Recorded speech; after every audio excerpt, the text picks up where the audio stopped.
জান এটা হরফে জর, এটা হরফ। আনাসিন যেহেতু এটা একজনের নাম এই জন্য এসএম, এবং সাথে সাথে এটার ভিতরে তানবিন আছে, তো তানবিন থাকলে অবশ্যই এসএম, কোনো সন্দেহ নেই। রদিয়া ফেল, সামিয়াও জানে, সামিয়া যেমন ফেল, রদিয়াও ফেল, রূপান্তর হয় রদিয়া ইয়াল দ। হ্যাঁ, লফজাল এটা এসএম কেন, আলিফলাম হয়েছে। ওকে। আন হরফে জর, হরফ অবশ্যই হরফ। হু মাজরুর, হু তো জমির, তো জমির তো সমস্ত জমির, মনে রাখবেন সমস্ত জমির কি জমি। তো জমিরের ক্ষেত্রে আমরা বলেছিলাম এটা হচ্ছে ইংরেজিতে যেটাকে আমরা প্রোনাউন বলি, প্রোনাউন, যেটা নাউনের পরিবর্তে বসে আর এটা এসএম এর পরিবর্তে বসে, সেম কথাই। ওকে। কলা এটা ফেল, এটা ফেল। ফেলের জন্য আপনাকে সরফের উপর একটু ধারণা, বেসিক ধারণা রাখতে হবে। যেমন ইংরেজির ক্ষেত্রেও আমরা কিন্তু টেন্সের যে বিষয়গুলো রয়েছে সেগুলো কিন্তু কমপ্লিট করার প্রয়োজন হয়। এটা ফেল। ওকে। এরপর ফেল, এটাও কলা ফেল। রসুলু এটা ফেল না, এটা হচ্ছে এসএম।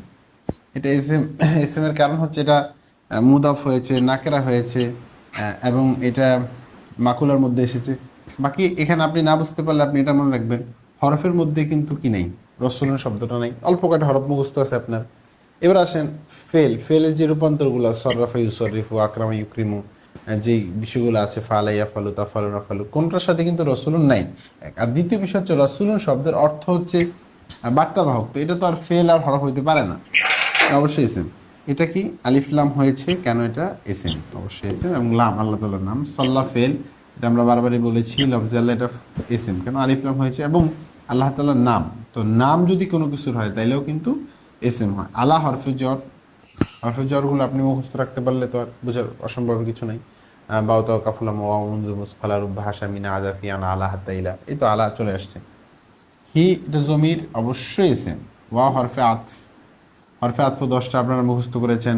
আমি রিপিটেডলি কিন্তু প্রত্যেকটা ক্লাসেই বলছি, ওয়াও ফা সুম্মা হাত্তা আও ইম্মা আমলা বাল্লাকিন, এটা এভাবে মুখস্থ করবেন। সাল্লামা সরফ ওজনে এটা ফেল। এবং রূপান্তর হওয়ার কারণে, রূপান্তর ফেলের আলামত হচ্ছে রূপান্তর হওয়া এবং হরফে নফি যুক্ত হওয়া, যেমন লা, লা হরফে নফি হরফ। আবার ইউমিনুটা ফেল, এটার কারণ হচ্ছে হরফে নফি পূর্বে আসছে।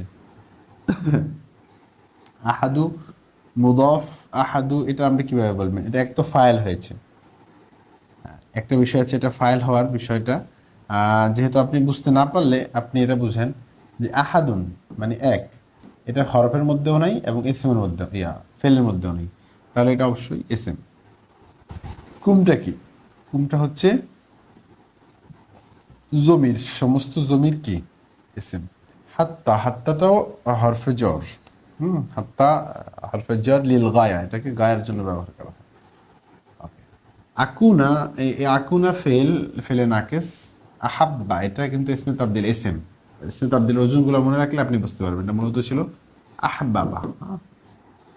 ইলাইহি, ইলাইহি ইলা হরফে জর হরফ, হি জমির, অবশ্যই এসএম। মিন হরফে জর, হরফে জরগুলো আপনারা জানেন।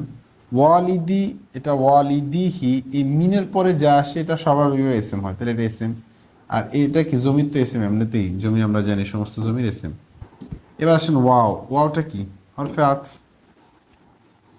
আসেন ওয়ালিদিহি, মূলত এটা ওয়ালাদিহি, ওয়ালাদুন মানে ছেলে আর কি, ওয়ালাদিহি, ওয়ালাদিহি মানে ছেলে, ওলাদ, এটা অবশ্যই ওলাদ, যেহেতু হরফের মধ্যে ফেলের ভিতরে না, এটা অবশ্যই এসএম। হি এটা জমির, এটা এসএম। ওয়াও হরফে আতফ। হ্যাঁ। আর নাসি এটা হচ্ছে কি এসএম, কারণ আলিফলাম আছে। আজমাইনা এটাও এসএম, এটার কারণ বলতে পারেন জমা হয়েছে, যদিও এই শব্দটা আজমাউ থেকে এসেছে, আজমাউ, আজমান, আজমাউন, আজমাইনা, এটা আজমাউনা জমা হয়েছে, এই জন্য এটা এসএম। তো আমাদেরকে এসএম ফেল হরফ যদি আমরা স্পষ্ট না হয়, যে কোনো কোরআন শরীফের যে কোনো জায়গায় আমরা যদি দেখি, যদি আমরা শিখতে না পারি, বুঝতে না পারি, তাহলে কিন্তু আমরা নেক্সট লেভেল, ইলমুন নাহর নেক্সট লেভেল বোঝা কোনোভাবে সম্ভব না। আমরা যে কয়টা প্র্যাকটিস ক্লাস দিচ্ছি, এরপরে আপনি আরও কিছু প্র্যাকটিস ক্লাস নিজে নিজে করবেন, প্রয়োজনে আমাদেরকে জানাবেন, যেটা বুঝতে প্রবলেম হবে। আশা করি আমাদের নাহর যে দুর্বলতা, আরবি ভাষার যে দুর্বলতা, এটা ইনশাল্লাহ দূর হয়ে যাবে।